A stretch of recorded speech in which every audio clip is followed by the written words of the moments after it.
morning. It's 11 a.m. soon.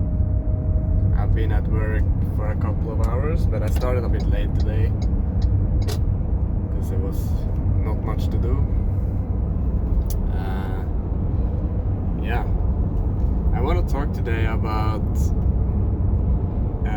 being accused of something you didn't do and how to kind of deal with that type of energy, like how to be, when people are projecting their opinions on you. And I'll share a little story about how I experienced something like this when I was a child and how it affected me throughout my childhood, and then also how I kind of dealt with it as an adult, healing my wounds and working on myself in that capacity. So, and also the lesson that I took from it, to how important it is to actually stand my ground and speak up for myself and listen to my own needs and this stuff. So it started. So this event or this story started when I was in 7th grade. I was at a summer camp thing with my school or my class, and then another school.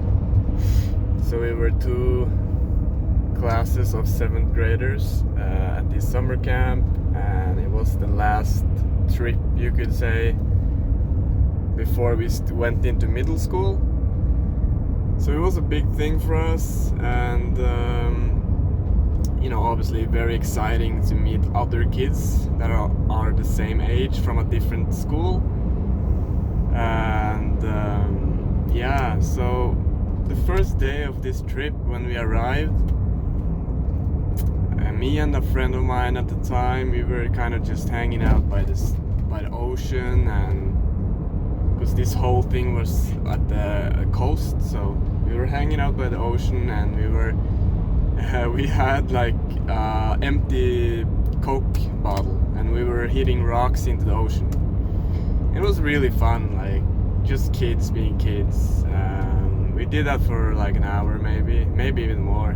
I can't remember, but then we stopped and we didn't think more about it. We went into the house that we lived in, because we were split up into groups, and we were like 10 guys in our house.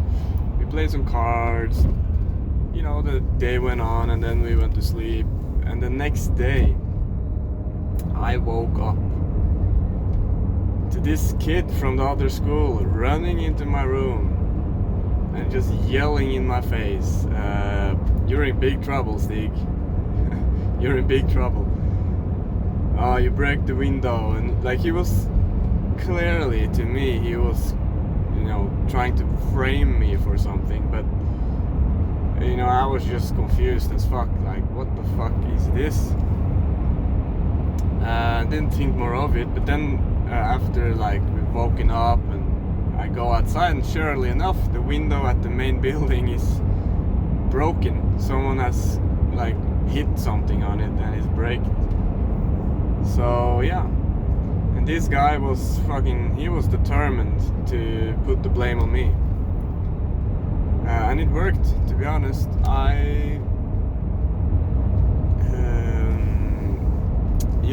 I was quite sensitive as a kid, and I am sensitive, but I was sensitive. I wasn't that sure of myself, you could say. Like, I was a bit timid, and I wasn't that good at speaking up for myself at that point in my life. So when I felt this blame, this huge energy coming my way and like pressuring me, really, and then everyone believed him. Like, it was like I was against everyone because no one would believe me. Not even the teacher, not even my teacher would believe me when I said I didn't do it. And this is how it felt as a kid. It felt very overwhelming and hard hard to deal with, but this is something that actually shaped me in many ways. It certainly traumatized me a bit at the time, and I've had to deal with that over the course of my childhood.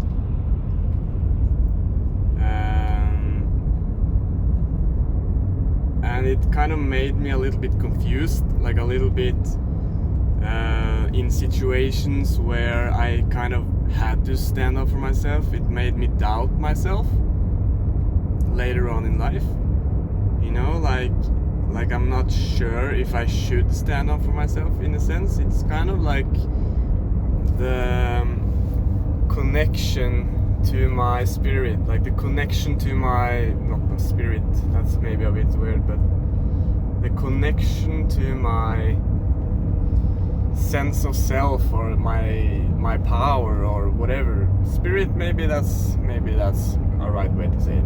Doesn't matter. I felt confused. I felt weak in those situations, obviously, because I had that trauma. So that's how it affected me in my childhood. It made me a little bit timid, weak, doubting myself and everything like that. As an adult, when I started processing some of these wounds, it made me realize actually that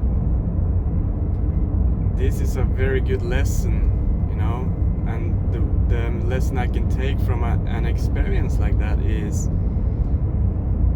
kind of how to know when I'm right, in a sense. I don't know if I worded that in a clear way, but that's kind of what I got out of it, because the journey of me healing that wound allowed me to be more in tune with this type of like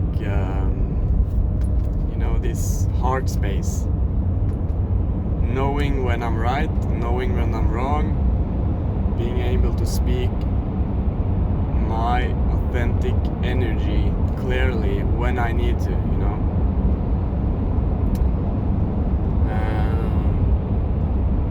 And maybe you resonate, maybe you've had similar experience. It's for me it has been a big one, because this was a pretty traumatic event. After this kid blamed me and everything that morning, it went on for like 2 days before anything really got dealt with by the adults. But by the end of the trip, the supervisor at the summer camp called us all in for like a meeting. Not us all, but me, the kid who blamed me, and my friend, because we had all kind of been connected to this story in some way. And basically, they had just made a decision that it was my fault, and they were just wanting to get a confession out of me, you know. They just wanted me to confess so that they could get it over with. And I was not gonna confess for something I didn't do, you know. So I come into this meeting, I see my friend sitting there already, and this other guy blaming me was coming right next to me. So I sit down, and wow, I'll never forget it, dude. It was such a... it was trauma. It was just traumatic. It was like this grown man. He was super angry, first of all, but then when I refused to confess something I didn't do, he was getting aggressive, and he was physically pushing me up against the wall, yelling in my face, trying to basically get a confession out of me. Like, yeah, it's weird how how the world works sometimes, and the experiences that we go through, and obviously I've had a lot of issues with that growing up, dealing with confrontations and stuff. But honestly, now that I'm adult and I go through that, I'm really proud of myself, because even in that moment as a kid, scared for my life, I chose to stand up for myself until I felt like I couldn't anymore. But at least I tried. And that's the best I could do at that moment. So I ended up confessing to something I didn't do. I ended up saying, my heart broken. Yes, I did it. And that haunted me seriously, it's haunted me my entire life, And oh man, this is rough to speak about, I'm not gonna lie. But I also remember coming home from that trip, thinking it was all over, seeing my parents again, being so happy to see my parents, and then my teacher comes over. It's okay, Stig, you can admit it now. And it just, oh my god, I remember the feelings that I had inside at that moment. I just wanted to freaking break the world. Like, I was so angry, furious, I was pissed off. Like, are you kidding me? Are you fucking kidding me? You're not gonna believe me? You're my teacher. You know me so well, and you think I'm lying? You think I'm standing here lying to your face? That's what I felt. So I just dismissed her, and I couldn't deal with it at the time. I was so angry. And I just said I didn't do it, and then I just stormed off or something. But going through it all and working on this memory and this has kind of reinvigorated this natural passion in me. Like this. There is a part of me that was stuck in time. This this power to just express myself, to not be afraid. And I think this moment, sorry, there's some traffic here that's a little bit distracting, but yeah, that moment when I kind of was able to work with it, untangle some of the emotional knots, release some anger, release some sadness, release some despair linked to that whole emotional pattern. That cleared up a lot of energy, and it made me feel just a little bit more grounded, I guess. I guess that's the overall feeling. So that's the story. Let me know if you've had similar stories, or if you resonate with any of this. Ask me any questions. I'm happy to answer if I can answer. And I'm happy to have you here and watching, and it feels also good for me to share my perspective, and